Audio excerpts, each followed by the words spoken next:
Yeah, I don't ever remember feeling like this. But I'm out here in these YouTube streets. So I want you to get your fingers. I don't know what you're doing. I want you to right get now, your but mouse. I want you to check me out. And I want you to check me out. Get ready to do this. It's the relationship rehab. Like, share, and subscribe. We coming at you live. So come on, let's take a ride. Then subscribe to United Guns of America. Just click that link and listen up to what I'm telling you. It's the relationship. Click that link right now. You know what I'm saying? It's your boy Byron, and I just want y'all to subscribe to my channel. You know what I'm saying? I want you to let me know what you think. I'ma talk about some things, you can talk about some things, and we can do our thing. You know what I'm saying? I mean, it's all about having a conversation, right? I mean, if we can't talk to each other, then, I mean, what are we really here for? I want y'all to be able to just come over to my channel, talk to me about what's going on with you, and I can tell you what's going on with me, and we can build some things, you know what I'm saying? That's all about growth, baby. So click that link, go ahead and swipe on your phone, whatever you gotta do. Share my content. It's just get me out here, baby. Cause we just talking, you know what I'm saying? It's like, I like doing what I'm doing because it's about the people. It's about us having a conversation with each other. It's about us discussing whatever needs to be discussed. And on these YouTube streets, this is the best place to do it, baby. Like, share, and subscribe. That's right. Click the link. Click the link. Yeah. I just want to say thank you to everybody that's out here that's already subscribed. You know what I'm saying? Cause y'all ain't the first one, and y'all ain't the last one. So I just want to give a shout out to everybody that click the link, that click the share, and then subscribe to your boy. Cause we gon' blow this thing together, baby. Relationship rehabbing, United Guns of America. To the world blow up, baby. Yeah. Click the link, baby. Click the link, baby. Yeah. Hey, I just want to send a shout out to all y'all. I love y'all. That's why I do this. It's for the love of us, baby. I appreciate all of y'all. Ooh, we gon' do this thing. We gon' do this thing right here, baby. Hey, look, if you at a computer right now, just go ahead and click your link. What else you got to lose, baby? Tell me what you think. Hit the comment section. You can jump on the live panel. We do it all here. That's what it's all about. So come holler at your boy. I've been doing this for years, but I just got onto this YouTube thing. So hey, let's see what it do and where it can go. To United Guns of America. Just click the link and listen up to what I'm telling you. Rest in peace, my brother Nate Dogg.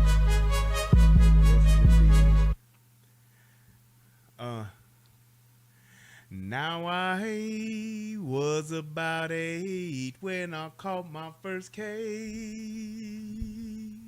Gotta wear the shades for Nate Dogg, baby. My mother, she turned her back and bowed her head in disgrace. Yeah. Now I didn't do a thing. I was just standing by. And the message to the youngsters today, standing by, you can die. I hope YouTube don't flag me for singing just like Nate Lee. I'm in the house, but today I snuck off. Yeah. And when I walk down the Long Beach streets, what a lesson they taught. That's right. While walking to the corner store, a big mistake was made. My big homie I was walking with decided he needed to get paid. So he loaded up his 32 and walked right in the store. He said, "Dear God, forgive me, please, but I can't be broke no more. Now remember, I was just a heat. I thought this was a joke." Yes, sir. What I'm saying, I ain't playing. It was funny till that nigga got smoked. Yeah, buddy. You guess who that could have been? Quite easily. Shout out to the West Coast. So I'm lucky to be standing right here to see. Come on, y'all. One more day. More day. Yes, sir. Put them ones up. Yes, sir. One more day. Come on, let's wrap this up. One more day, I'm hanging around so I can see little Brian have a pocket full of money just like his daddy. Yeah, I'm selling big dope. It's all that I know. And I got a baby, so don't ask me what for. Boy, this is my jam, Jack. One more day, everybody, and listen to me. I got another story about the penitentiary. Yes, sir. See, while I was up in Cali, I forgot to think. Say, for instance, they catch me, little Nate'll never see. Now remember, I'm selling big dope, but I'm packing my thing. Packing my thing, yeah. So I'm leaving the game. I'm leaving the game, but I guess I waited too late, 'cause they just caught me. Now I'm locked up and I'm mourning. I am praying for my son's safety. Come on, Nate. One more day, I would like to thank you for watching over my D-O-double-G's. And could you keep an extra eye on Nate Dogg especially? I guess I'll just continue lifting from day to day. And if I live to see tomorrow, thank you for one more day. Let's go, Nate Dogg! Yes, sir! All right, y'all, I did the damn thing. That's Nate Dogg, one more day, man. Look. I want to thank everybody for coming through tonight. I appreciate y'all. Please click that like button. If this is your first time watching your boy, click the subscribe button. Why? Because it's the coolest goddamn thing to do. That's why. Can't you see? Shit, let me pull my shades down so I can see. That's that Easy E right there. Let me pull my shades down so I can see what I'm saying. Yeah, I kind of like these shades, boy. They all right, man. This might be me. He might be a little rugged or something, you know? But I just want to give a shout out to everybody for stopping by. Thank y'all so much. I appreciate everybody. Click that like button. Click that subscribe button. And we are going to get things rolling. I'm going to play my favorite part of the show. Oh, no, I got to take these shades off because I think these lenses are polarized. So it's like it blocks out stuff when I'm looking at a screen. So let's go ahead and let's get it cracking, and we're going to jump right into the show. Federal law allows citizens to reproduce, distribute, or exhibit portions of copyrighted motion pictures, videotapes, or video discs under certain circumstances without authorization of the copyright holder. This is called fair use and is allowed for purposes of criticism, news reporting, teaching, and parody, which doesn't infringe of copyright under 17 U.S.C. 107. Yeah, buddy. Let me tell y'all something about this new drink. I seen this shit on TikTok, and the shit looks so inviting. You hear that? It looks so inviting that I said, fuck it, I gotta try it. And I did, and I'm a better man because of it. I'm just saying. Look, I'm gonna tell you what I saw. I'm gonna put y'all up on game. So, you know, I like lemonade in my mixed drinks. I like lemonade. More specifically, I like Simply Lemonade in my drinks. Simply Lemonade, y'all need to go ahead and give me a sponsorship now, because I'm about to put y'all shit on. I need that sponsorship, Simply Lemonade. Come on now. But Simply Lemonade is usually what I drink in my mixed drinks. All right? So whatever I'm mixing, this is what I like to put in there. However, I saw on a video a couple days ago, they took the Simply Lemonade, and I took it, poured a little bit out of it, and I took some blue, hear me now, blue raspberry Kool-Aid, and I put that into the lemonade. And let me tell you, I shook it up, let it sit for about 20 minutes or so, shook it up again, and I'm telling you, this here is a tasty beverage. A tasty beverage, I tell you. Tasty beverage right here. So I'm just telling y'all see this blue here. Hey, look, this here is a tasty beverage. That's all I'm saying.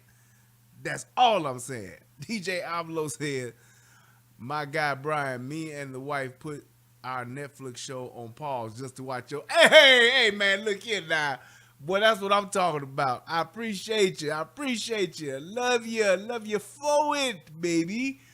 But yeah, this here good tasty beverage. So just know, thank me later. That's what my wife always said when I put her up on something, and then she put the rest of the Facebook world up on something. She'd be like, thank me later. Well, thank me later, because I done put y'all up on game. Y'all be like, hey, look, nigga B Red told me about this here, and this shit here is fire. So I'm just saying, it's fire. Y'all know, everybody in the hood, everybody from the hundreds and from Chicago know what I mean when I say it's fire. That shit is fire. Simply Lemonade and that Kool-Aid, just one pack. If you get the big bottle, just use one pack. You get the regular bottle of Simply, not that little bitty bottle, that regular size bottle, not the one with the handle, but the regular size bottle. Pour the Lay-Laid in there. Give it a shake. Fire. All right, let's go. So one of the things that I like to do, and y'all know that I like to do this, is when it comes to gun violence, when it comes to pro-2A, gun control, I feel that it is my responsibility for me to uphold this stance and the debate. And when I see someone, I am always open to having a debate on gun control and gun violence. But when I see other people have these debates, especially when they're not debating well, it kind of bothers me a little bit, and it makes me want to do this. So I was really compelled after I saw this debate to break this down, because a lot of times in debate, most people, especially when they're on like CNN and when they're on like, news channels, it's not really a well thought out debate. They're more going for the fiery back and forth type of stuff, as opposed to actually listening to what the people are saying and letting them address the points. I think that when you just have an unstructured back and forth, and people are just running their mouth and just cutting each other off, and nobody's really allowed to make a point, or one side is and the other side isn't, I think it's disingenuous, and it does a disservice to educating people and to giving people the facts so that they can decide for themselves. And that's why I kind of like to go back and do these when I see stuff like this, because I think that it's very important for us to understand what it is that we're debating, why we're debating it, and what the pros and cons are to each side.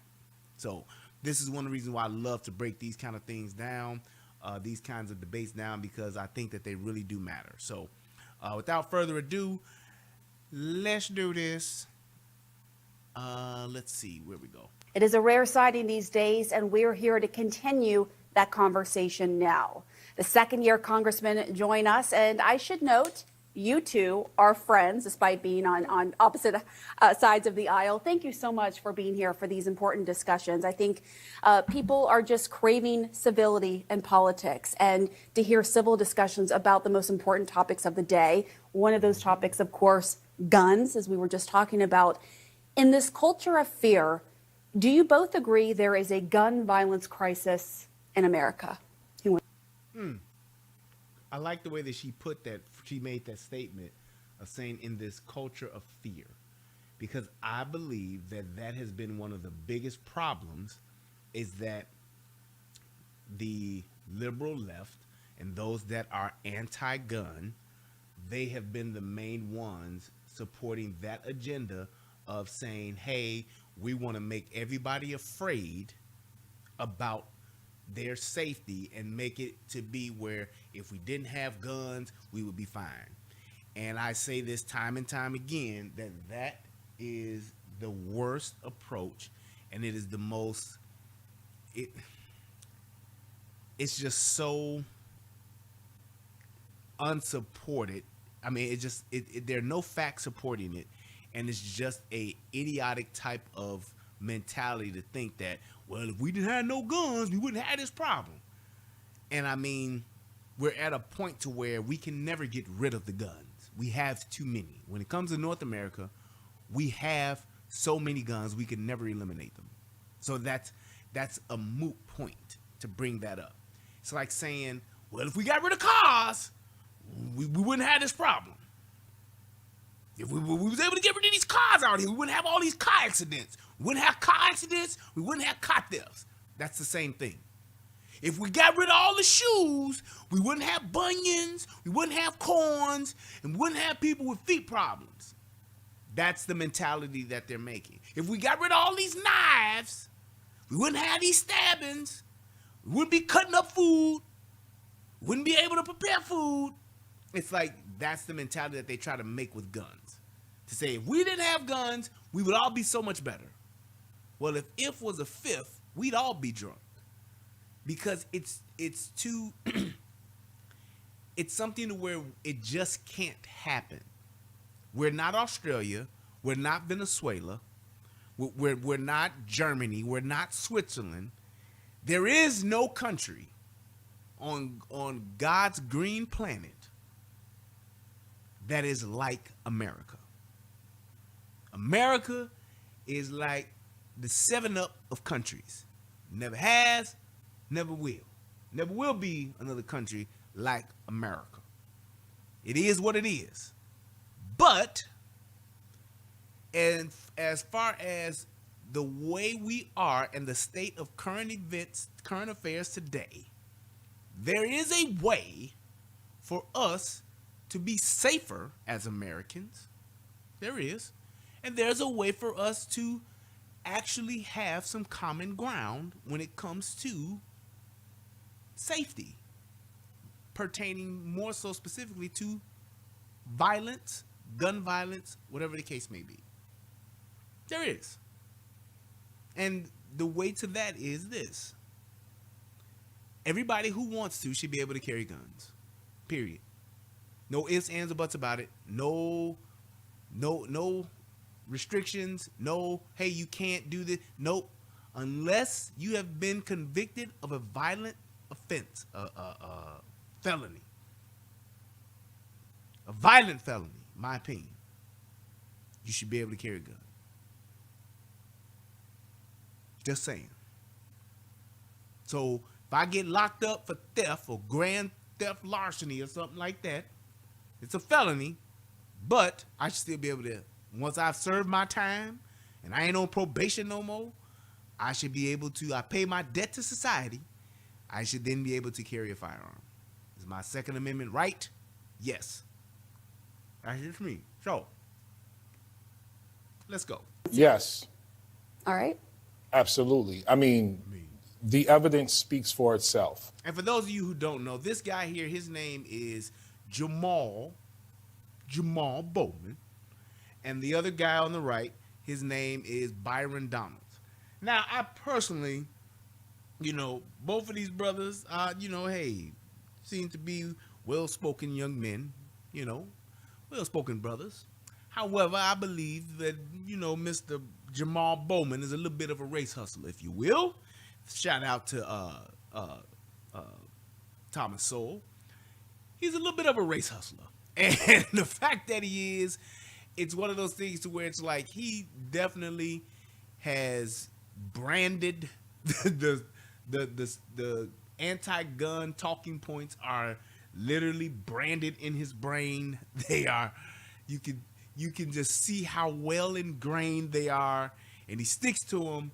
And then you'll notice as he goes on whenever you're getting ready to tell the truth, like most people in a debate or an argument, they cut you off. That is definitely one of the things that I learned from my brother Tommy Sotomayor as far as just debating tactics. And it's something that once I noticed it and I saw that people did that, it was like when people don't want you to tell the truth, or when you're getting ready to tell the truth, they will overtalk you or try to cut you off when you're doing that. So you'll notice it here, but go ahead.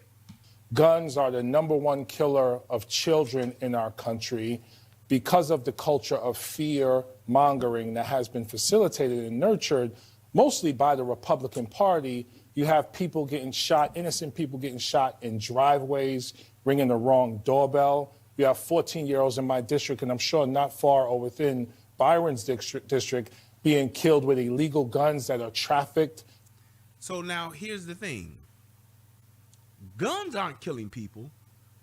People with guns are killing people. Absolutely.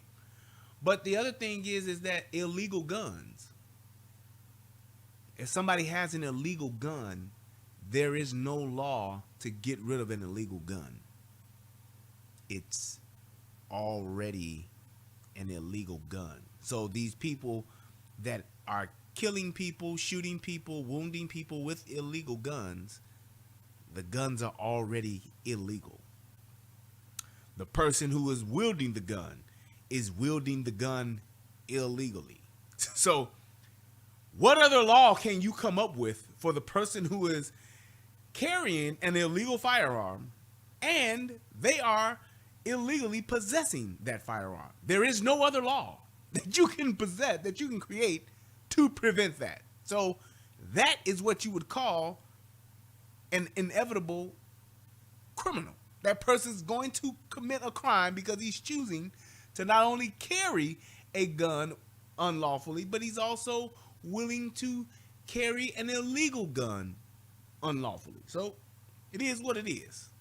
From Republican-led states for the most part. So there's a gun epidemic absolutely in our country. There has been for many years, and we need to move heaven and earth to stop this. Ban assault rifles. Let's have universal background checks, universal red flag laws, and let's make sure that law enforcement is actually tracking gun crime in their states. Okay, so let's go with a couple points that he hit here. Ban assault rifles. That's what he said. And institute red flag laws.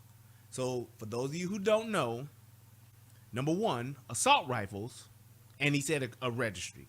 So I'm gonna knock each one of these out the park. These are like slow pitch, like batting practice right here. Yeah, that's me knocking the ball out the park. Number one, ban assault rifles.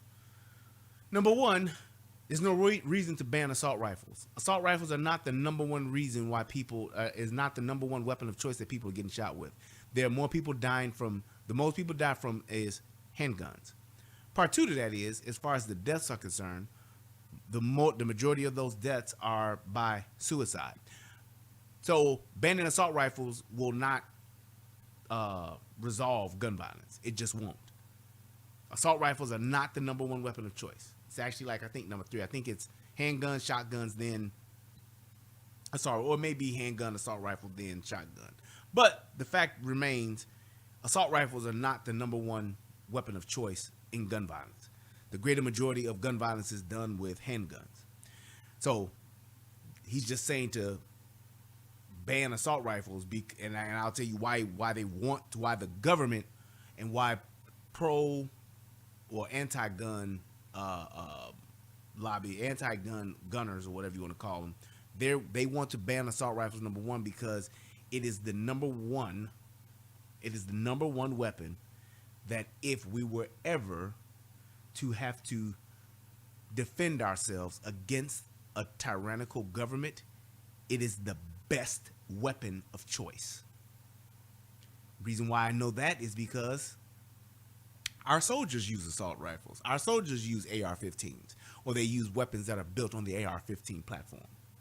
That's why they use them. They are highly effective in combat situations. when it comes to the acquisition of multiple targets, when it comes to the active, when you have to get into a gunfight with multiple assailants, it is the number one weapon of choice because it is the most efficient, the most accurate firearm. Period. Period. Point blank. Thank you, John Costello. He said AR-15s only account for 3% of gun deaths. So I believe shotguns are above that. But yes. So that's why they want to get rid of it. Because the other part to this is gun registry. They want to create a gun registry in order to create an actual gun ban. There is no way you can actually ban guns, assault rifles, handguns, shotguns, whatever. There's no way you can ban it without having a gun registry. That's why they want a gun registry. It's the same exact tactic. You know how they say history will repeat itself? It's the same exact tactic that Hitler used.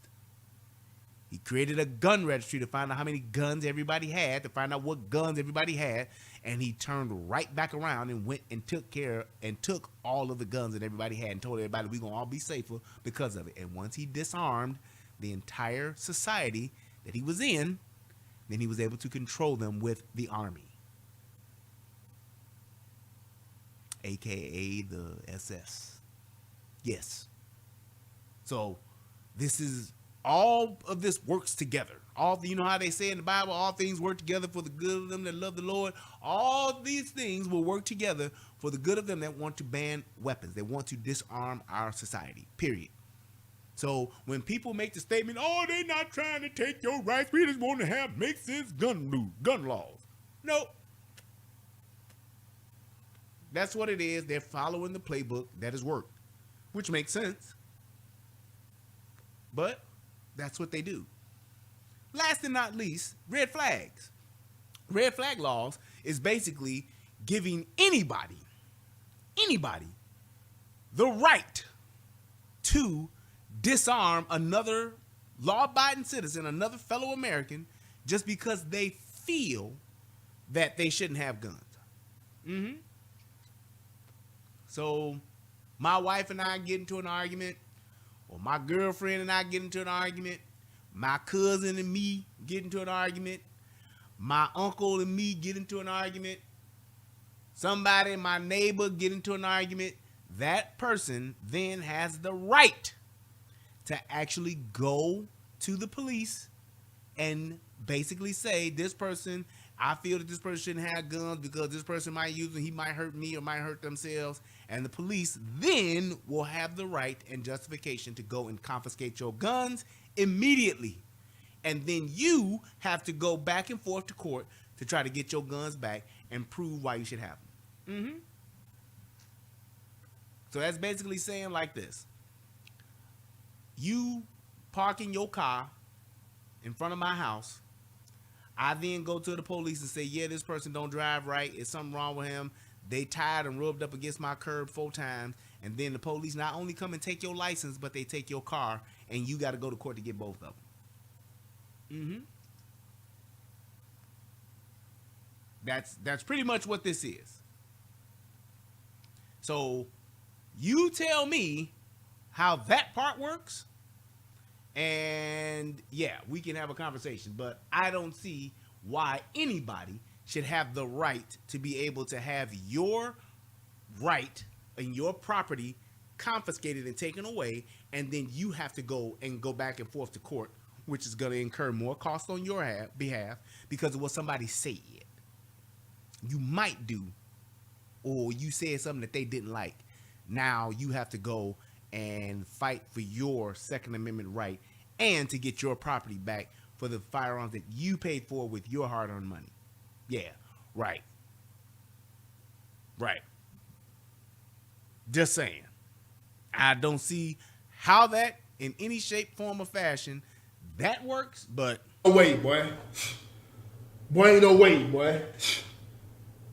Boy, ain't no way, boy. Boy, ain't no way, boy. That's all I'm saying. Boy, ain't no fucking way, boy.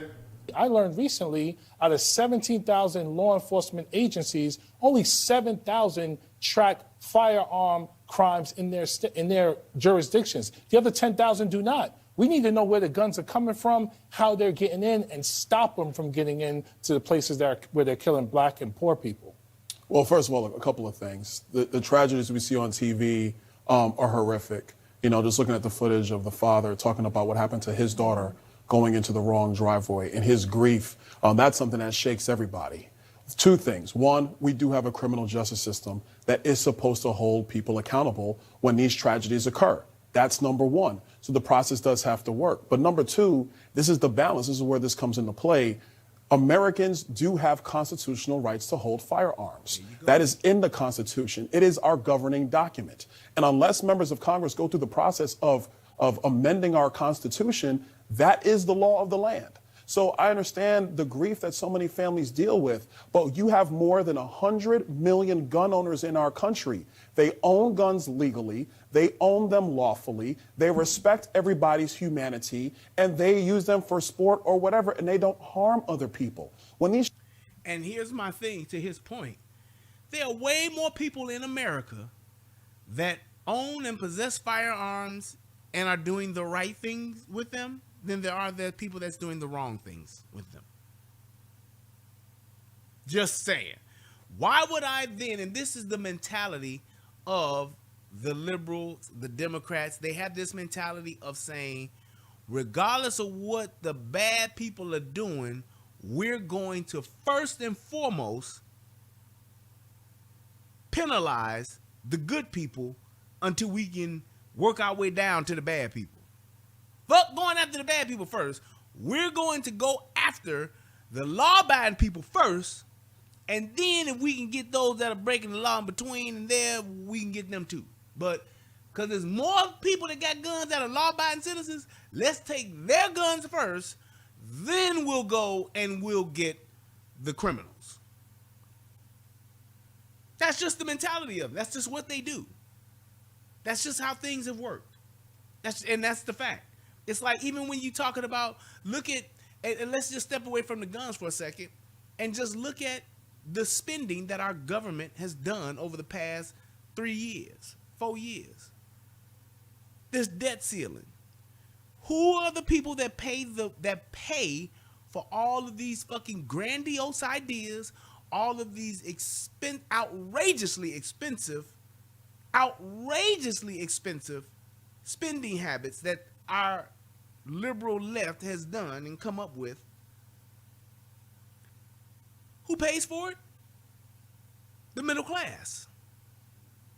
They talk all that shit about, yeah, we're going to tax the super rich. We're going to tax the rich more. If you make over $400,000, those are the ones we're going to raise taxes on. Yeah, but how many of those are there?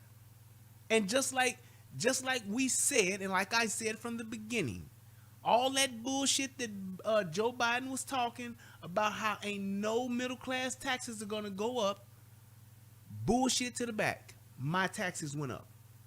I am paying the most I have ever paid in income tax in my entire life. This is the most I've ever paid. The working class, the middle class, always are footing the bill. So that $40 billion we sending over, that $60 billion that we sending over to the Ukraine, I'm paying for it. Not the people that's just making over $400,000, but the people that's making under $400,000 are paying for it too. They lied. These motherfuckers, like I said, they even went back and taxed me for previous years again. And they want to bring on 87,000 more IRS agents. Yeah, right. Bullshit.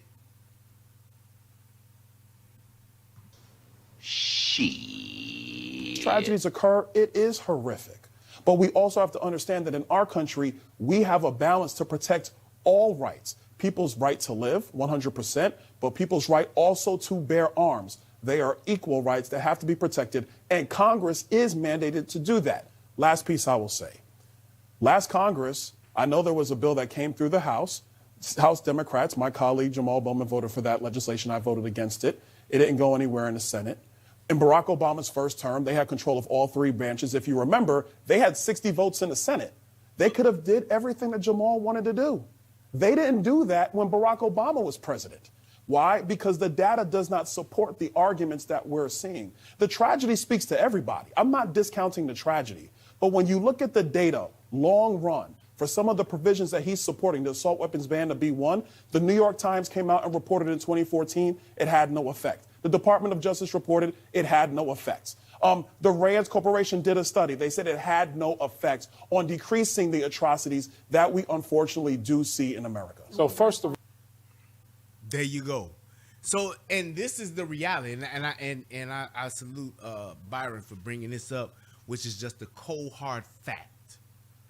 There is, hear this, there is no statistical data that is in existence that supports the ban of firearms. None. That will prove that we would all be safer if we just didn't have no, if we got rid of all the guns, we put in a gun ban, we would just, there is none.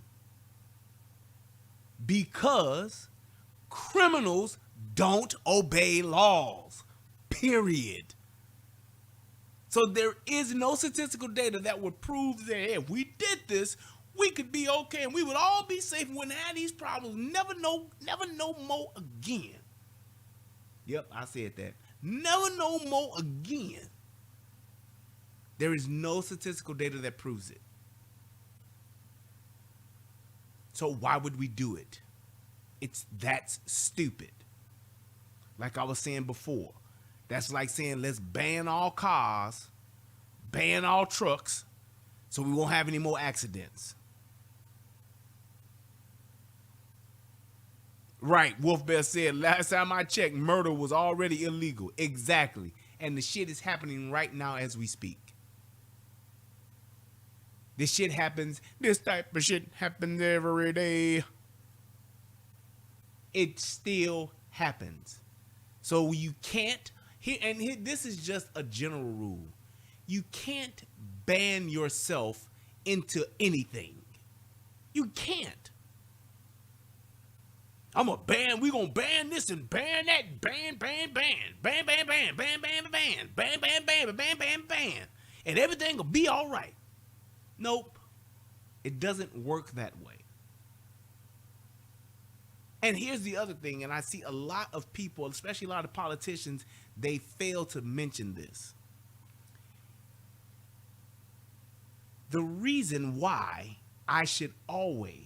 there should never, ever be a conversation about banning firearms, about changing the Second Amendment, getting rid of the Second Amendment.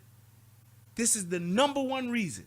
And hear this, I hope Byron sees this so that he can use this. There is no one, there is no entity, there is no branch of government, federal or local or state. There is no form of government, no form of law enforcement that is responsible for my safety. Not nan one. Therefore, the responsibility of my own personal safety is whose? Mine. And no one should get to tell me how I protect my own life, how I protect my family's life. No one should ever be in charge of how I protect myself and my family and my loved ones. Number one reason. You can call the police or something. Police ain't with me 24/7. You can look at crimes. You can look at plenty of these police videos. You can literally look at the 911 calls, and you can see how in a matter of seconds, less than 30 seconds, someone can be alive or someone can be dead. Literally seconds. When seconds matter, the police have an average response time of what? 3 to 5 minutes. I don't want to give anybody that is trying to do harm to me 3 minutes of me not being able to defend myself, and all I can do is yell and scream. Thank you, Wolf Bear. You killing it tonight, boy. Average gunfight lasts 6 seconds. Fact. The average gunfight lasts only 6 seconds. Where the police? How can the police get there in time for that? There's no way possible. So what, I'm just supposed to let myself be on the line and hope for the best? Oh, okay. I think not.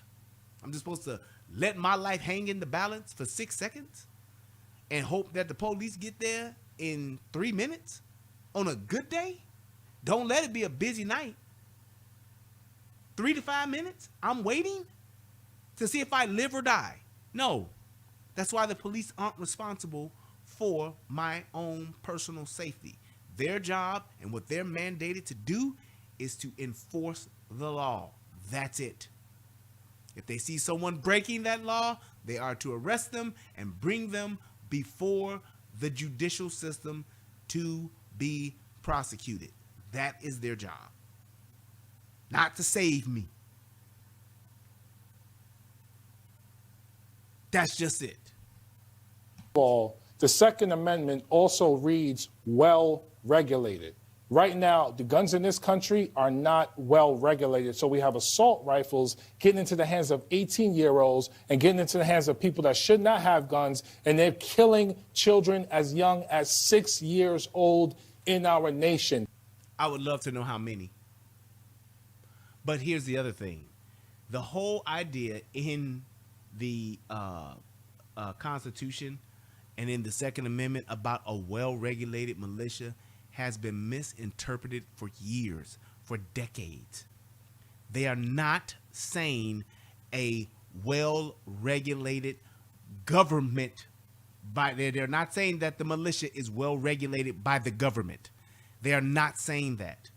What they're saying when they say well-regulated, they're basically talking about regulations as far as gun safety.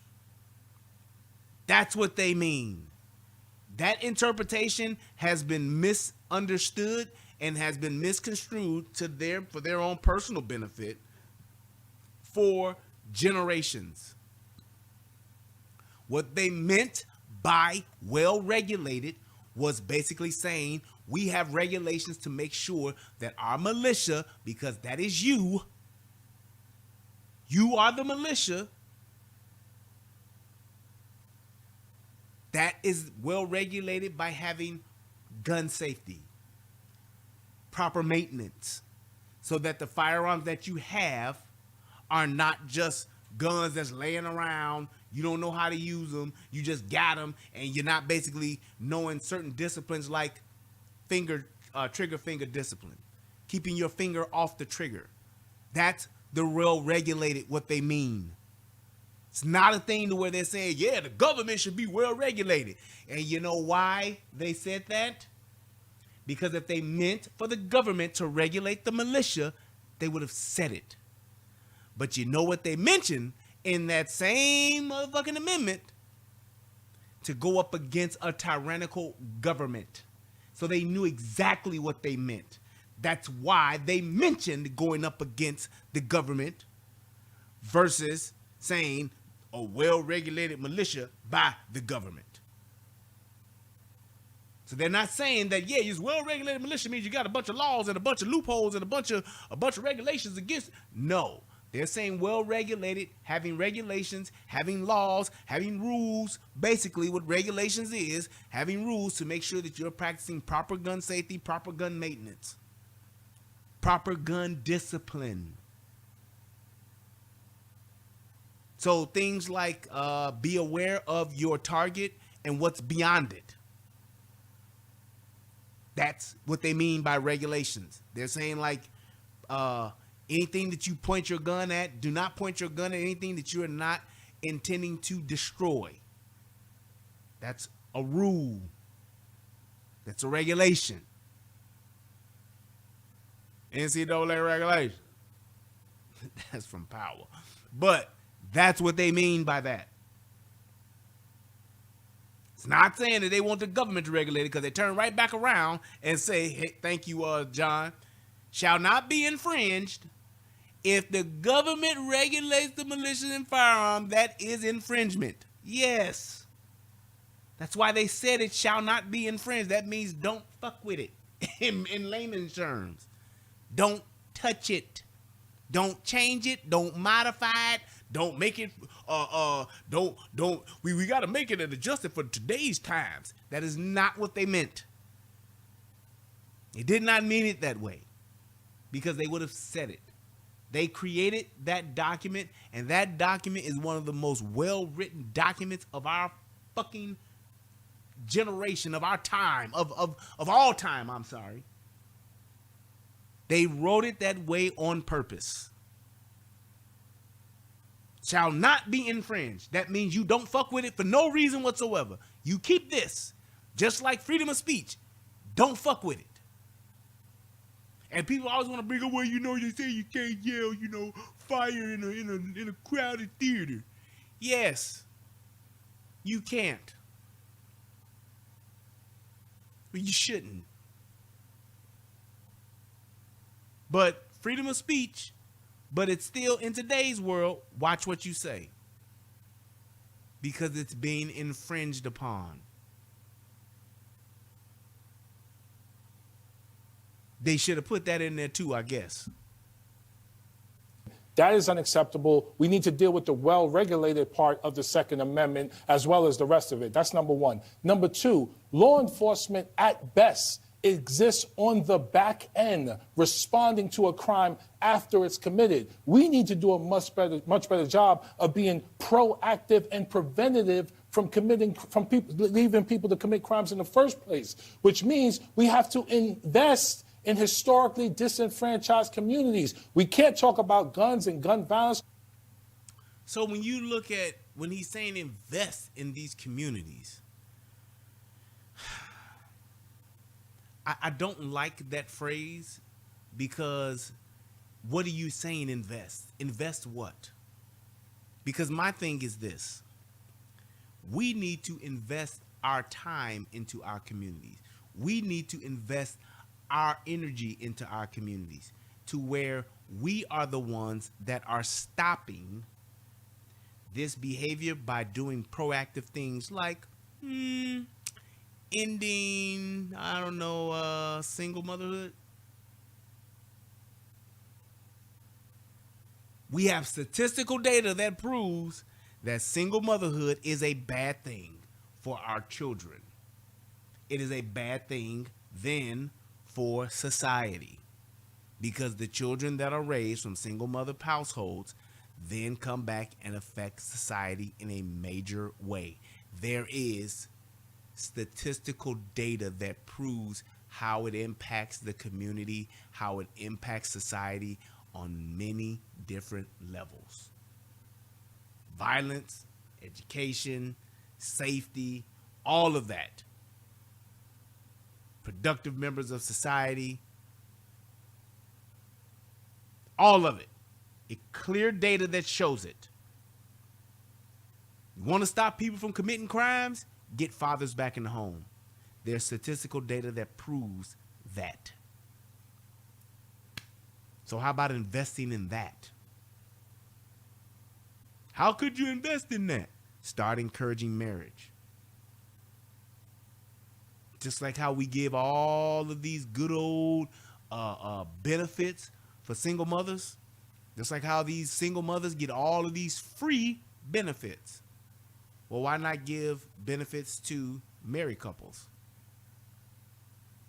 If you're married, and you have a mother and father, and they're both in the same home, taxes alone, hell of an incentive. Hell of an incentive. There's your investing. Not trying to get the government to spend more money to give to the same people that are creating the children that are the people that are creating the children that are raising them to commit these crimes. Let's reverse that by encouraging and incentivizing married couples. That's how you invest. Somebody asked a question, I saw it on here earlier, could our government ever do away with the Second Amendment? No. No. because it is a right.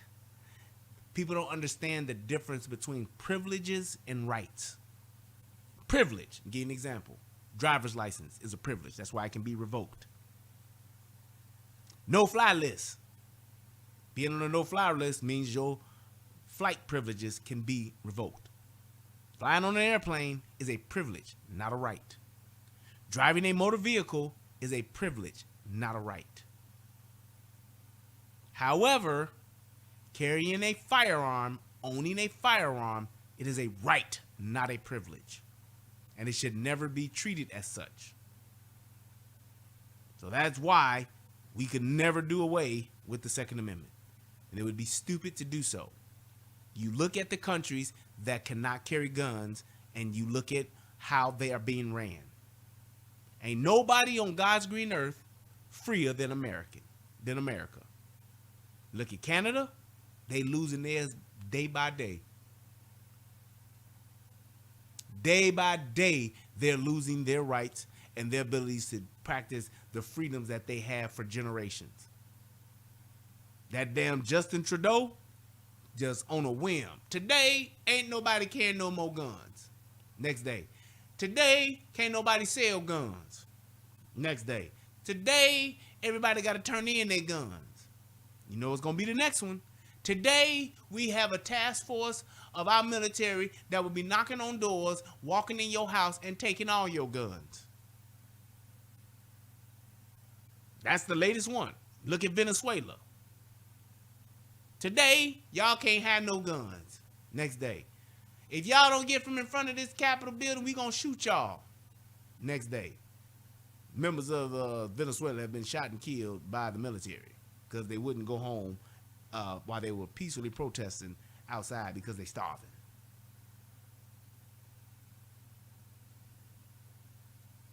Australia had a significant increase in home invasions because what? They don't have guns. People are kicking in old folks' doors, taking their money, beating their ass, and killing them. Nobody's doing nothing about it. You don't hear about it because their government is in control of how much stuff gets out. They don't have the right to go and do stuff like this. Same thing over in Asia, China, Japan. Stabbings up 200%. I think that was France. But now they have mass stabbings in China, mass stabbings in France, in England. They let all of those foreigners come over to these areas and migrants come over to their areas. They let them in. What they started doing, they started robbing, killing, beating up, committing violent crimes against the natives of that land. And there you have it. Right. They did have people in COVID camps over in Australia. Your ass was locked up. Just saying. Just saying. Anti-vaxxers rounded up and taken to camps. New Zealand. Just saying. So don't give me that shit about saying, well, they would never do that. Bullshit to the back. They absolutely would. Why? Because they can. It's simple. If I can, I will.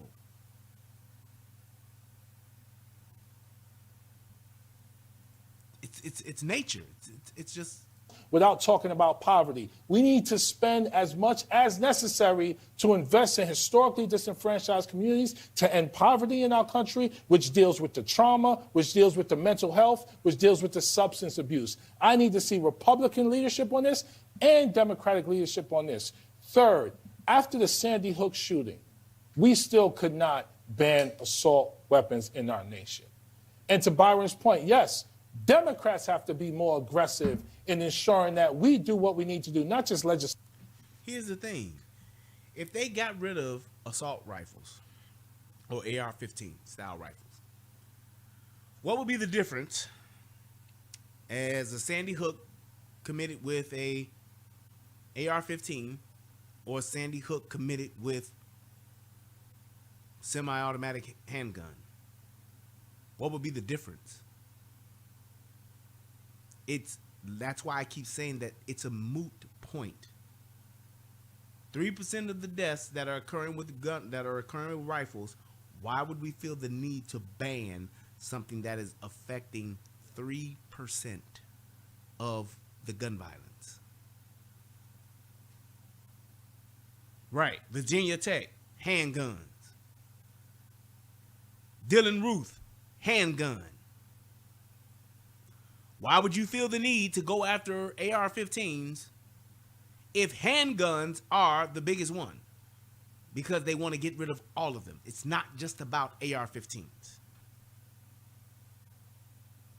Legislatively, but with our voice to respond to the NRA and respond to those who continue to be Second Amendment purists. And then lastly, Republicans are sacrificing our children for the Second Amendment. And here's the race hustler part in him.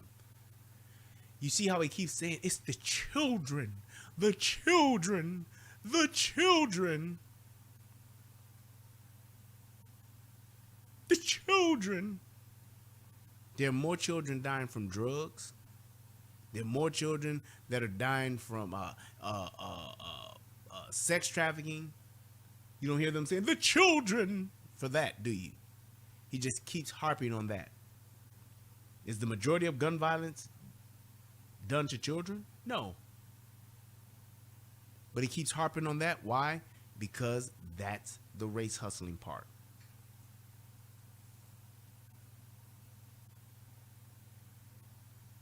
That's just what it is. For the sake of the children, we need to. This the same dude that I bet you I bet you $10,000 you won't see this guy saying the children is why we shouldn't have drag readers in our schools. You won't see him saying that. The children is why we shouldn't have children being chemically given puberty blockers. You won't hear him saying that. The children is why we should not allow children to make choices as far as their sexuality because they're minors. You won't hear him saying that. Nope. Our children, our most precious resource, children that will grow up to be creators, innovators, designers, solve climate change, save our democracy from itself. We have Republican members of the House wearing assault rifle pins on the House floor after mass shootings have occurred. So this tells you what their priorities are. Assault weapons, the Second Amendment part of it, not the well-regulated part, over the lives of innocent Americans. That's unacceptable. Well, a couple of things. Number one, I completely disagree with the argument that Republicans are sacrificing the lives of kids. That is not true. Republicans support law and order in every community in America. It's not about how, and that's my thing too. How are they sacrificing children? Because they just won't do what you're saying? When you have no statistical data that could prove that the children would be safe? The children would be. We're sacrificing our children. How is that? Look at the children that are dying because they're trying to cross the border. The children that are being sex trafficked getting over the border. Where's his campaign for that? Oh, you only give a shit about the children when it serves your agenda. All of the children that are affected by the other things that are not a part of your agenda, then those can just be not talked about. I get it. Okay. Thanks. Jamal, you already know it is about law and order. Do you know why? Because if you don't take crime seriously at the lower level, if you don't take it seriously, it precipitates two things. Why do people commit crime? Can I finish? I'll let you talk. Well, you're going to crime. Because it's a part of what we're talking about. A gun by itself is an object, it is a tool. But what we're talking about is its use in tragedies where people lose lives. Two key things. Number one, if law enforcement in a jurisdiction is not have the ability to do its job and hold people accountable when they break the law. Who is saying? Can I finish? Why are you saying law enforcement doesn't have finish. to do his job? Let him finish. You see why he's cutting them off? Because he see him getting to his point.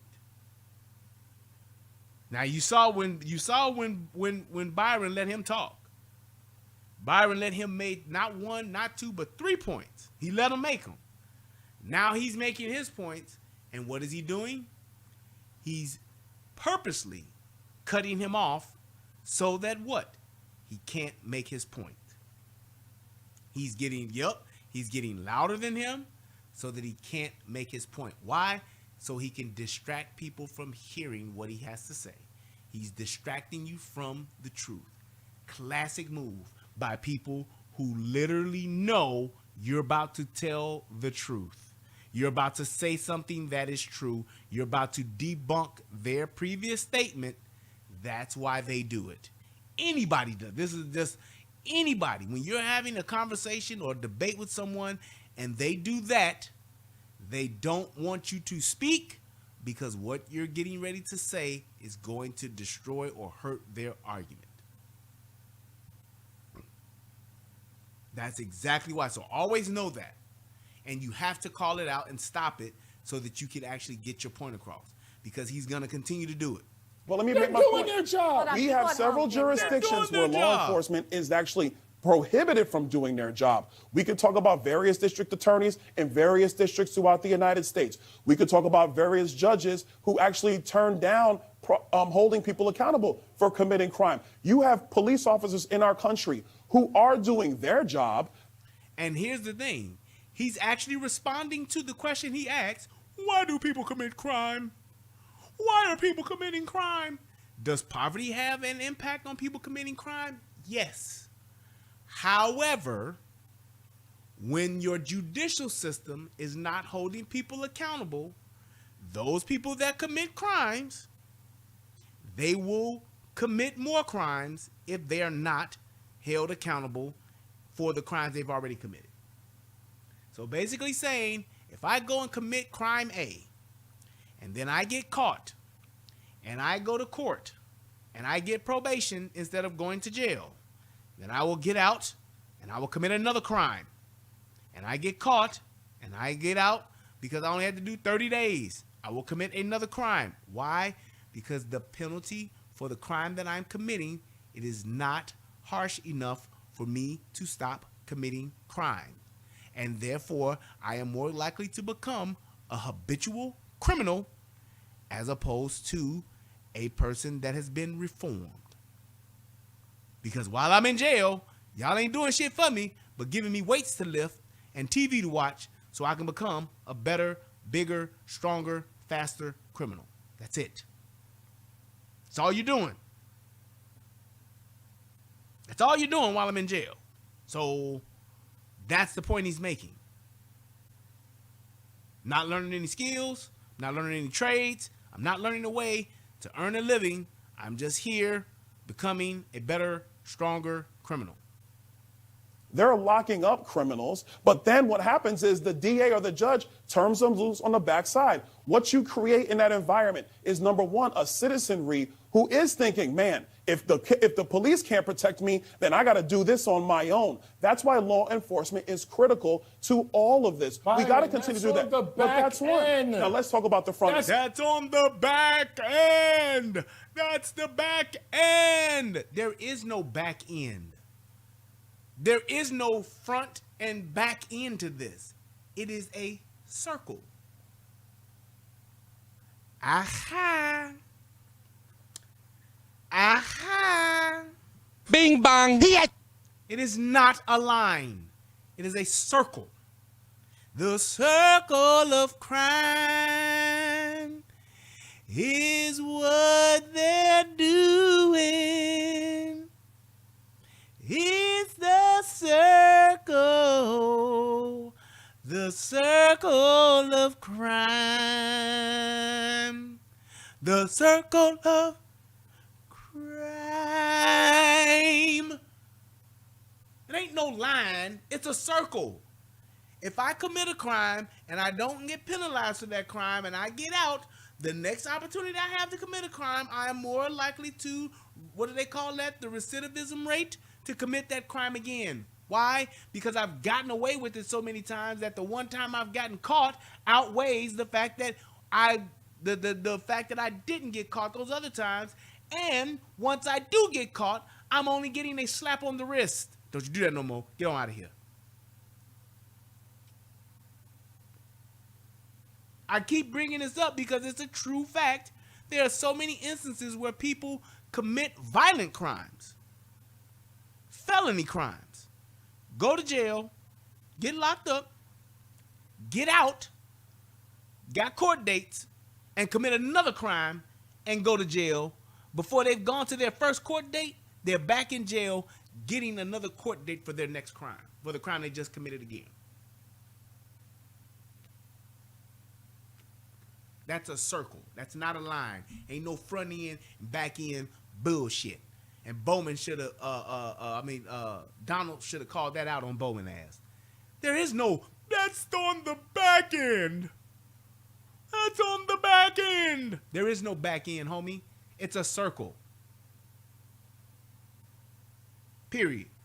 After But now let's talk about the front end. Talk about the front end, If please. you believe that we should be investing in poverty, the United States government has been doing that to the tune of more than $10 trillion with the Great Society passed by Lyndon Johnson. But here's what Republicans support. We have long supported school choice and opportunities for parents to find the best place for their child to attend. Not every academic institution that you might be redlined for lack of a better phrase, fits the need of that child. Help those parents get where they need to go. Number two, Byron, school choice doesn't end poverty.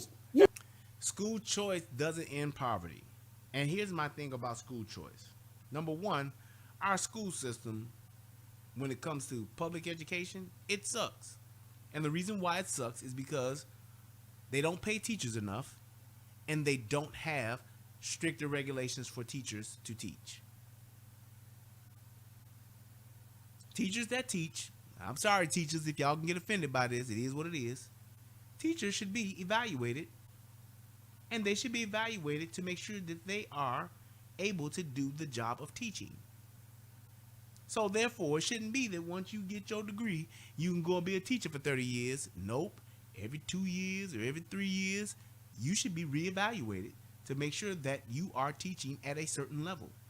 Your children that you are teaching are learning at a certain level. Because it just as much as we test the kids, we should be testing the teachers that teach. They should have to recertify. They should have to be able to go and pass certain earmarks to make sure that they're doing the job correctly. Because I promise you, and I've seen it firsthand when I was in the schools, plenty of teachers that started out being great teachers, as the years go on, they get complacent, they get lazy. Why? Because they have tenure. I'm on tenure. I can do what I want. I don't have to do that. I'm not gonna do that. Shout out to my man Lancelot. Thank you, brother. Member for 23 months. My man. Thank you, bro. They just choose not to do it. And then because of the teachers' unions, they're protected by so much shit, you can't just fire a teacher for not doing their job. You can't. And you should be able to. Teaching should be performance-based. There should be, as far as your raise, as far as your certification, it should be performance-based. Hell yeah. If I'm a police officer, don't I got to go qualify at the range? Don't you want to make sure that I can shoot the correct way every year? We would have to go qualify twice a year, every 6 months. We qualifying. Why? To make sure that I'm able to do the job if I'm called upon to have to shoot someone. Techniques change. Things progress. There are better ways to do things sometimes.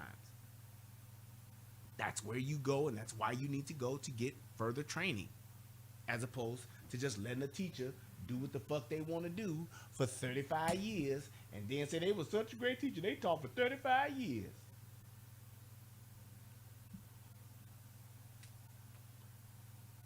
You have to be able to measure that. And there are, in my opinion, some great teachers. My aunt was an amazing teacher. And you know how I could tell? By the way that she reached her kids and how her kids, after they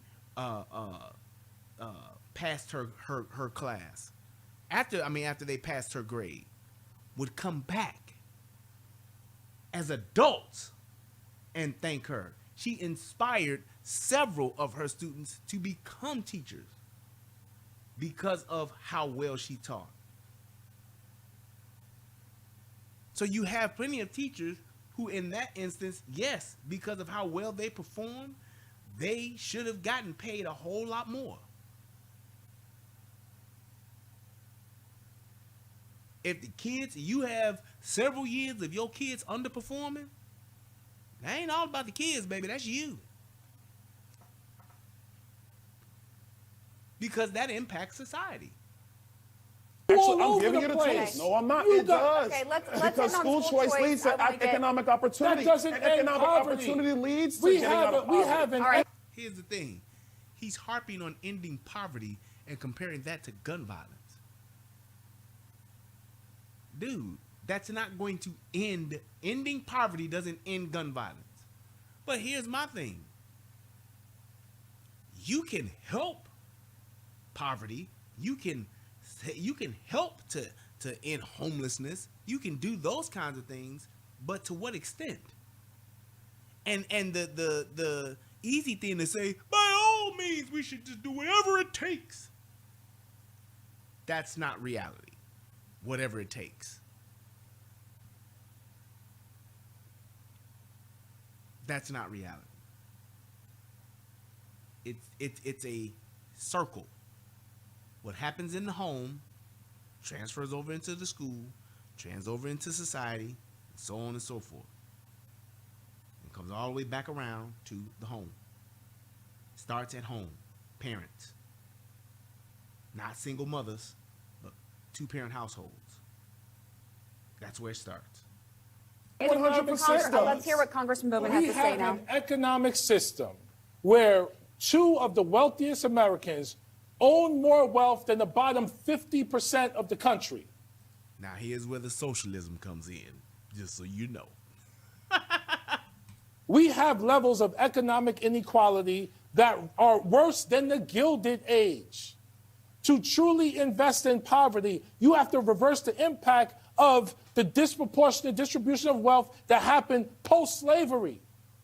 The Homestead Act, which gave the entire West to white Americans, both native and foreign-born, that kept black people from getting that land, those homes, and building wealth.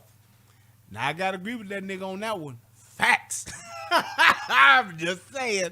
Black banks have never been invested in the way that, let's say, the Bank of Italy was invested in, that now has become Bank of America, one of our largest banks. Facts. But here's the other part to that. You tell me this. Why aren't blacks investing in black banks?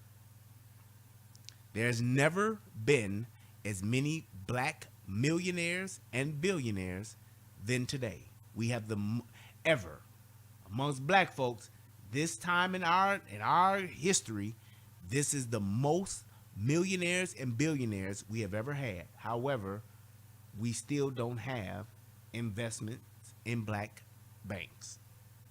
Why is that? You've had Jim Crow, black laws, KKK, mass incarceration. You've had globalization. Oh, I'm sorry. And there's the race hustling part. Yes.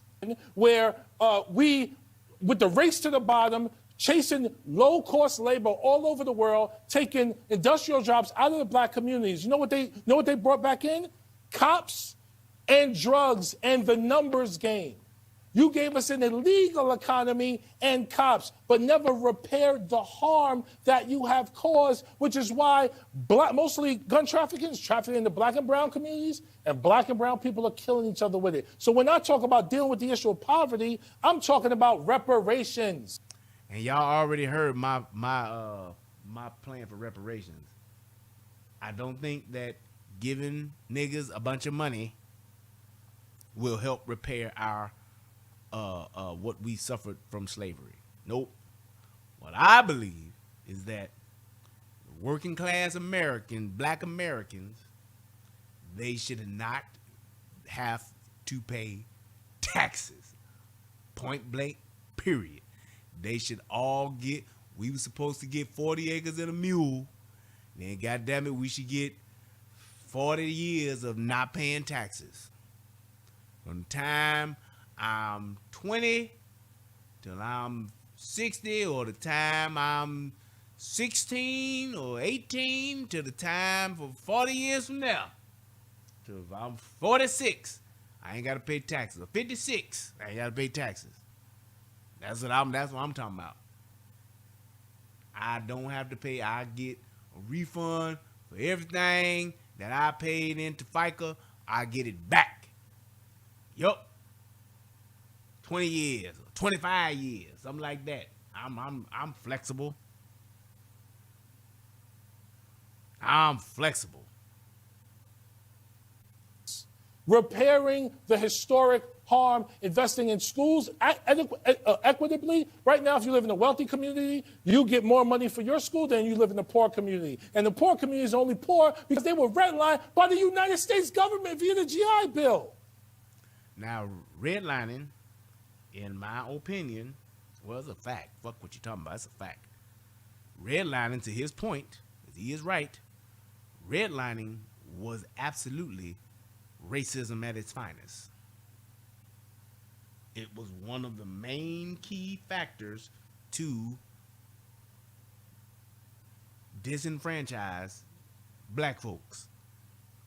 There was a system in place that literally did not allow black folks, everyday working black folks, to actually partake in one of the main wealth building cornerstones, which is owning a home. Just saying. Facts. So that had an impact on the black community. It did. And it was racist as fuck. Come on now. Now, let me address a couple of your things. So the first thing you said is about income inequality. Listen, of course, incomes are not equal because everybody has different levels of talent, ability. People have started in different parts in life. We both acknowledge that. Yes. I will never sit here and say Some that. were slave masters, some were slaves. But Jamal, I'm never going to sit here and say that black. What was it? I think it was like something like less than 10% of people own slaves. And let the record reflect, there was some niggas that owned slaves. But that's a whole nother conversation for a whole different day. Point being is that shit was in the past and ain't nothing we can do about it today. And if we want to get some reparations, like I said, just don't have niggas let niggas pay taxes. Black people in America started at the same place of other people in America. I'm not going to make that point because we both know that is not true. But let's talk about the reality of economics today in America. You mentioned the Gilded Age, that it was actually less income inequality back during the time of the aristocracy and kings and queens than today. That is factually not true because the kings owned all. The serfs, the peasants owned nothing.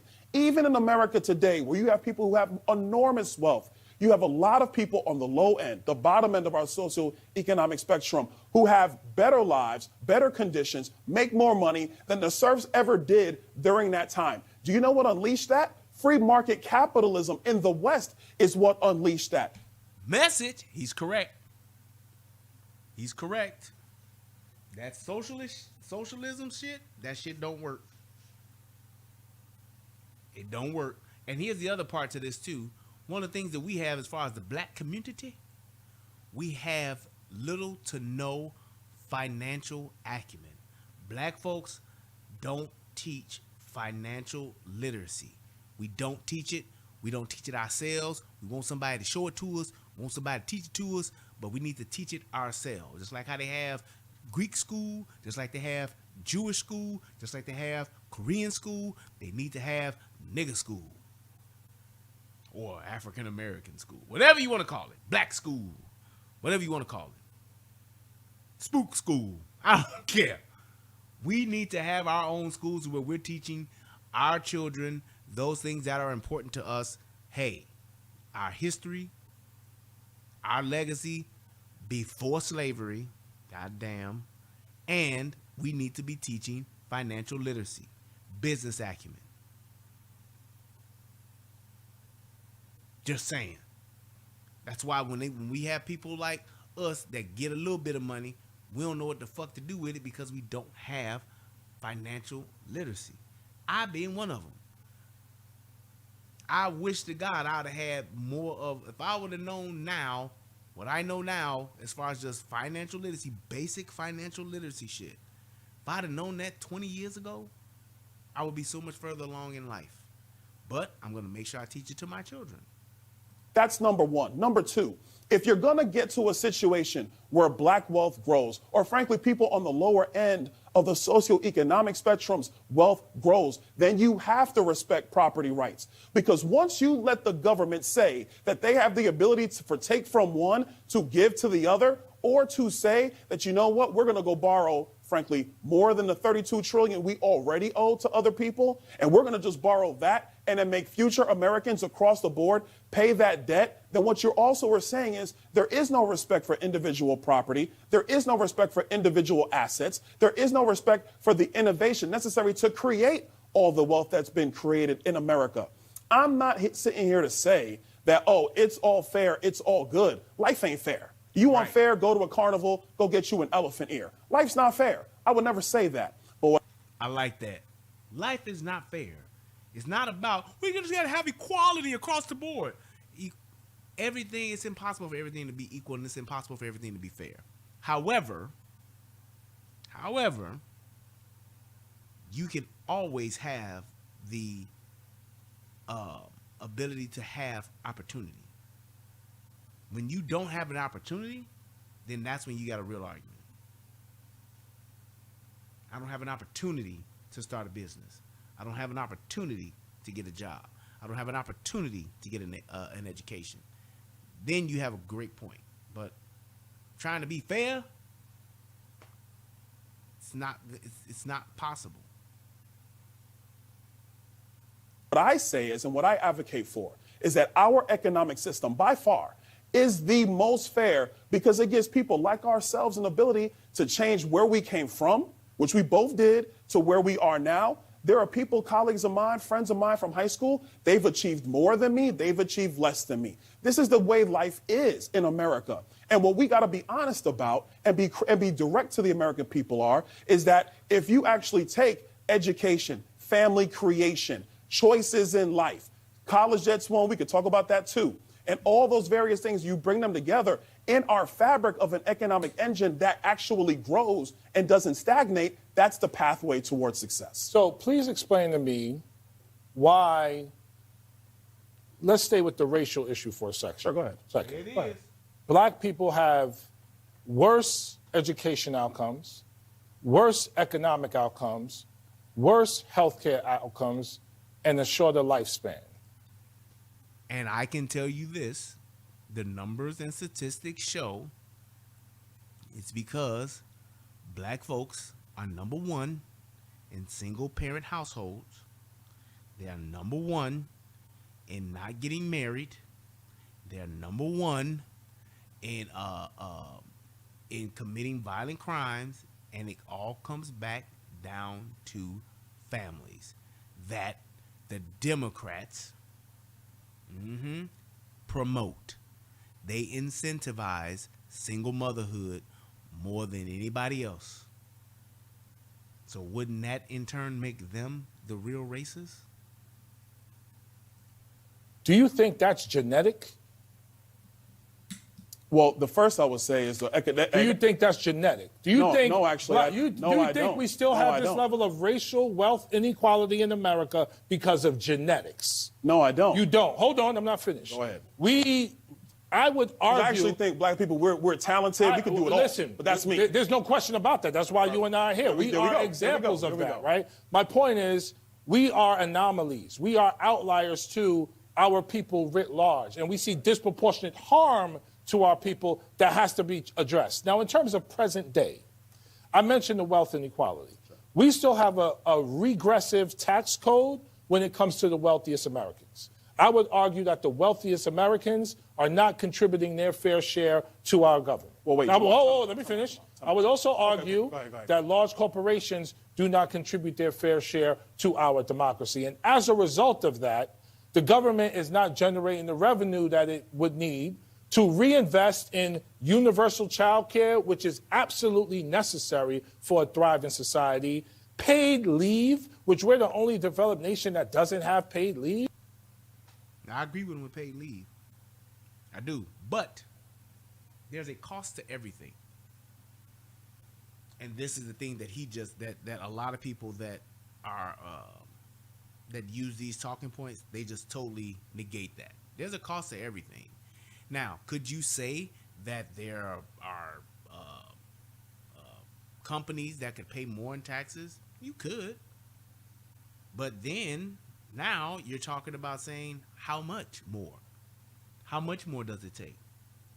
20%, 25%, 30%, 50%. If I make $1 billion, I gotta pay $500 million in taxes? Is that equality?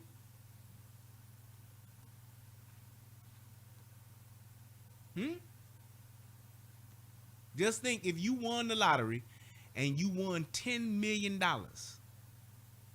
you got to give away 5 to the government before you even see it? See, it hit different when it's your pocket, but when it's other people's pockets, we want to just say, yeah, they should pay it. How about you come up with your tax brackets, but you come up with a set percentage, and that's it. There is nothing, and I mean nothing, that anybody should ever have to pay half of what they get and give half of it away. You create, build, make, earn, and whatever that cost is, there is no shape, form, or fashion where half of it should ever be taken from you.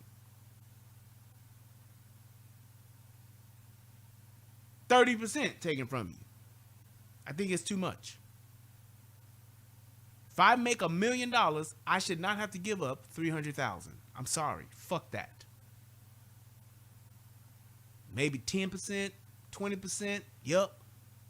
If I make $100 million, I shouldn't have to give away 30 million of it. I'm sorry. I just shouldn't. That's just me. Universal pre-K and investments on the front end so that we can have better long-term outcomes.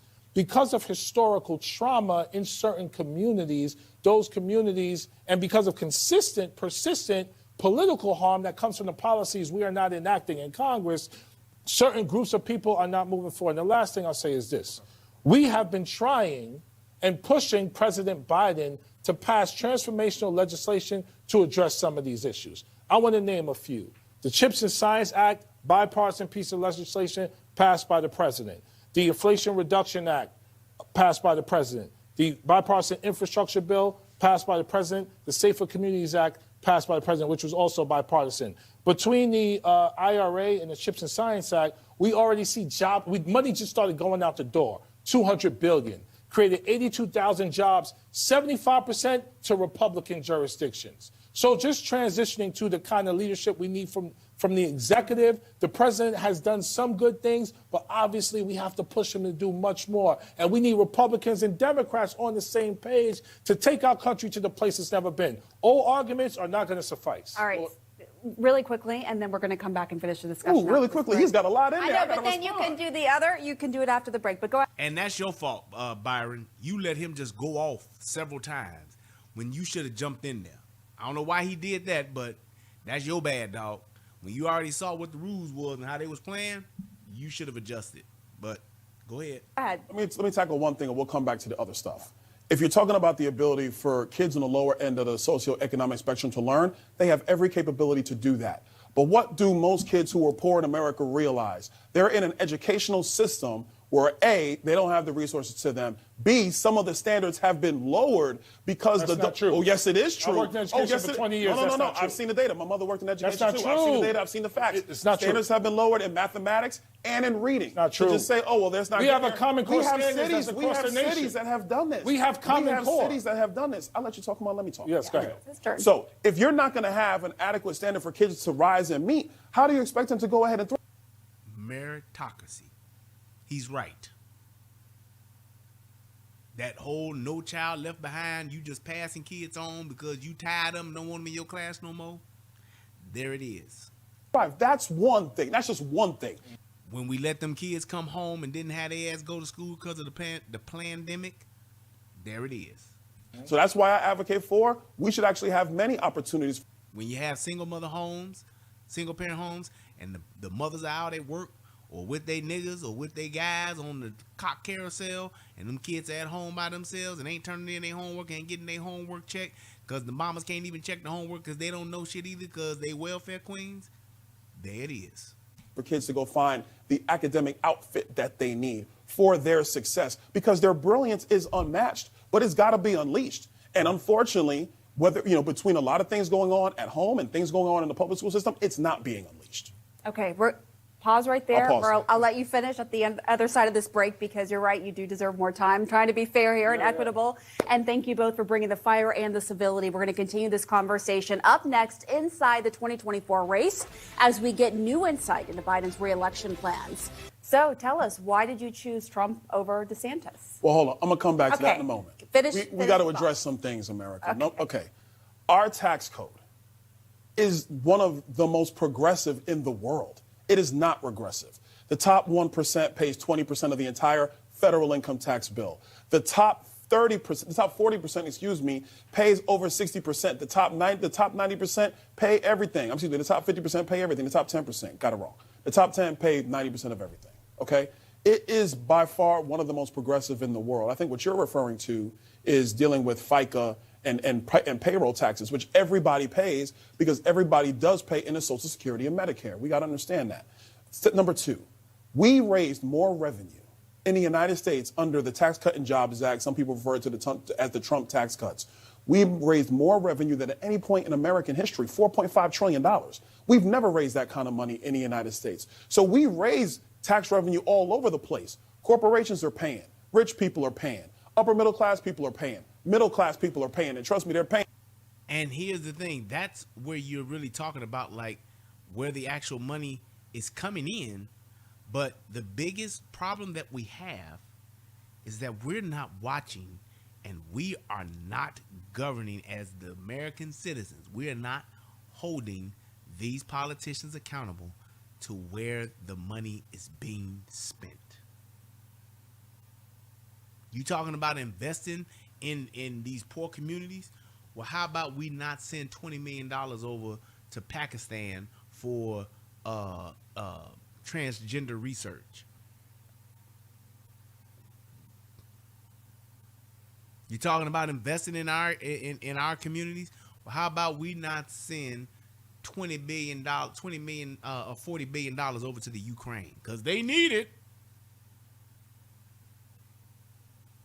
Those are the things that we should be concerned about. You steady talking about taxing more, but you, sir, look at the budget every year and you see where that money is going, and you, in all your deep heart of hearts, you know that it's too much bullshit, aka pork, in these bills that we're spending year in and year out, so that fellow politicians just like yourself, you all can fund your pet projects and get those kickbacks for doing such.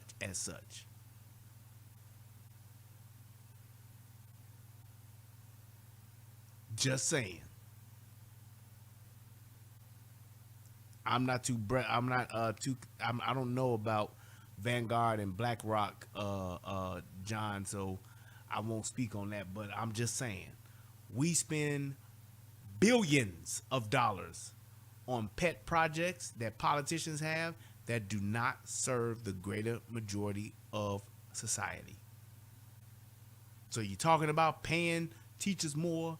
You're talking about people being able in poor communities to have more opportunities and to have more resources. How about we not send $40 billion over to the fucking Ukraine? What could $40 billion do to a impoverished neighborhood in an inner city? Give it to me, I'll show you. Because if you ask them what's going on their tax bill, they'll tell you. So they're paying the taxes. The problem is here in Washington, D.C., we spend way more than we have. We just raised $4.5 trillion. Bing bang. $6 trillion. He just said it. $1 billion last year. $6 trillion. The president wants to go spend $7 trillion. I mean, that just doesn't make any sense at all. That is not sustainable. We do have to get our house in order if then you want to talk about all these things, Jamaal, that you're talking about. Because the thing that's coming for every American under this economy, number one has been inflation. We all know it. It's been covered ad nauseum. Number two is the fact that if we continue to borrow money recklessly, interest on the debt will become larger than what we pay on defense, larger than what we pay in discretionary programs. We got to take seriously the spending of the American people's money, and we got to do it in a consistent and bipartisan way, I will add, to make sure that we lower our debt and we get on a balanced budget track. Now, hold on. Now, this is the part that you will see him not respond to, because Democrats ain't with that shit, plain and simple. Yeah, it was a good word, Deb. But Democrats will never do that. Why? Because it goes into their own coffers, and they ain't trying to fuck with that. The mentality is this.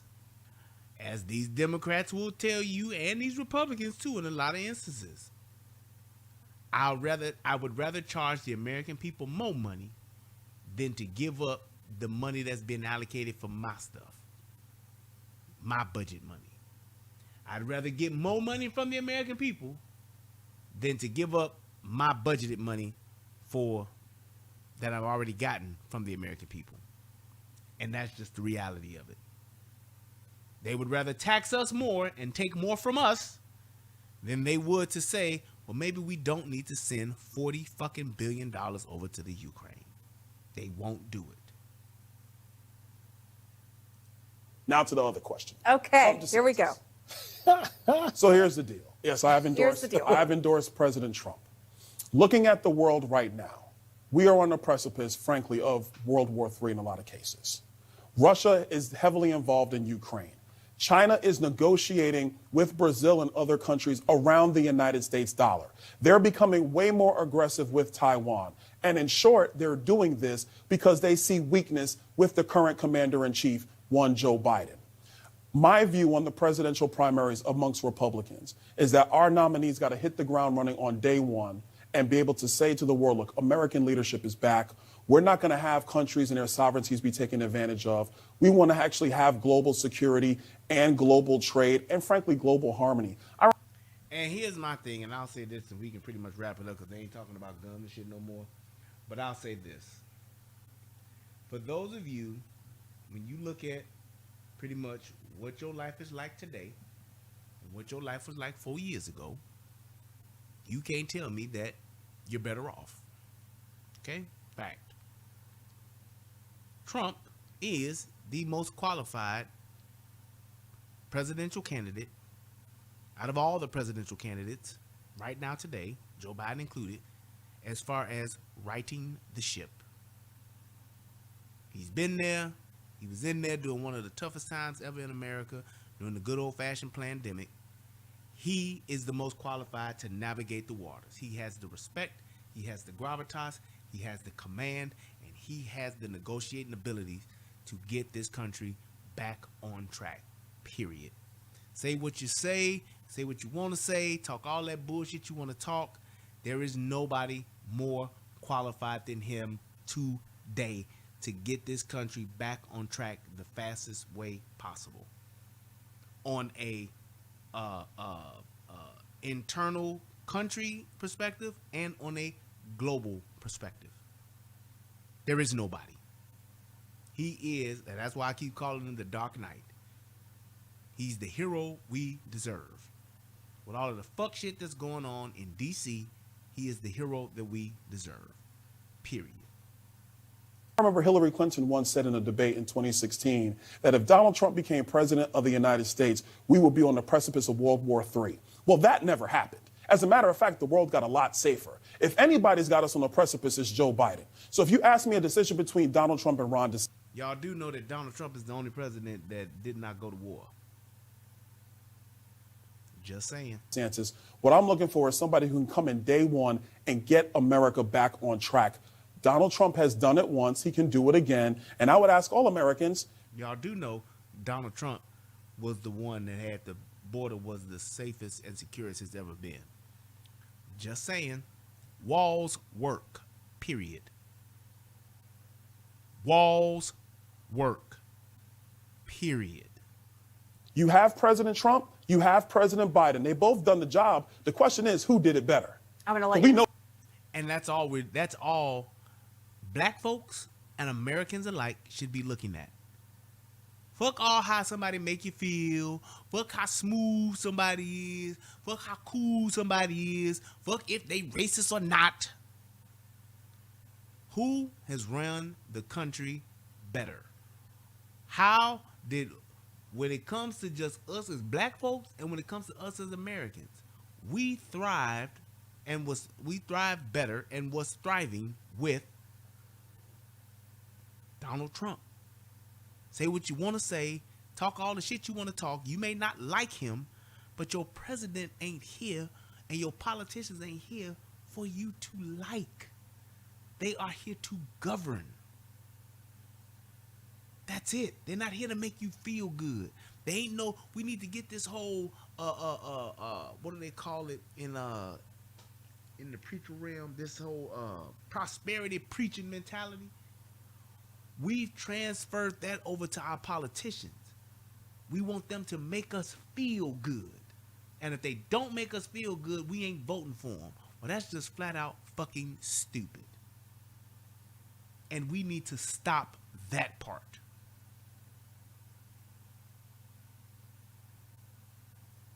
We need to stop that. Black folks, niggas, hear me. Stop wanting politicians to make you feel good and start expecting them to govern for your benefit. Period. You shouldn't care if somebody's racist or not. You shouldn't care if they like black people. I don't need nobody to like me. I need for people to govern, run the country so that I may benefit as much as possible. Period. Just like I said last night, y'all the same motherfucker talking about he racist, he Donald Trump racist, but you got a white man telling you, yeah, if you don't vote for me, you ain't black, nigga. He didn't say nigga on that, but I'm just saying he said something close to it. Might as well. We have got to get rid of that mentality. I don't need my president to make me feel good. I need my president to make my country safe, and I need my president to make it so that I can thrive. I think I'm going to end it on that. I don't need my president, I don't need my local politicians to make me feel good. Fuck my feelings. Do what's best for me and the people. Period. That's all I need you to do. And don't take my money. I hope that this video helps somebody become a better version of themselves.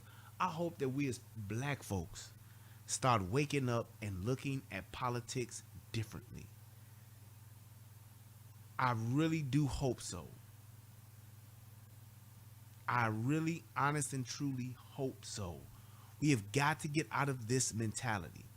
Don't fuck with me. Politics is my political affiliation. Leave me the fuck alone, politics. Don't fuck with my rights and don't fuck with my money. The more you give to me, the more you allow me to keep is what the fuck I want. That's what I support. And everybody should be on the same page with that. Yes, I want a leaner government. Yes, I want less taxes to be coming out of my check. Yes, yes, yes. Y'all taking more than enough. I want to thank everybody for coming through tonight. Thank you guys. Please click, comment, share, like button, hit all of that. Join me on Rumble, please, because I don't know how much longer they're going to allow a nigga to be over here on the YouTubes. These YouTube streets is all the way fucked up. But please, please, please, think differently, people. Thank you guys so much. Until next time, peace and good night. What's going on, everybody out there in the internet world? It's me, Brian Redmond, Shout out, also thanks for hitting known that as cash the out. Relationship Rehab. And I need you to do two things. What are those two things? Subscribing to both my channels. I need you to go to the Relationship Rehab, subscribe to that channel, and then I need you to go to United Guns of America and go to that channel. Now you may be asking, why would I do that, Brian? Because it's two of the hottest channels on the internet. Come over there, give me your thoughts, give me your opinions, have conversations, because that's what it's all about. We talk about some of everything: politics, relationships, guns, law enforcement, community stuff, anything that's happening. I'm willing to have a conversation about it, so come on over. You don't got nothing else to lose, and you ain't got nothing else to do. So come to my channel, subscribe ASAP, and join in on the fun. Twice the entertainment, 2 channels, twice the fun. Come on and have a funky good time with your boy. Peace, and I'm out.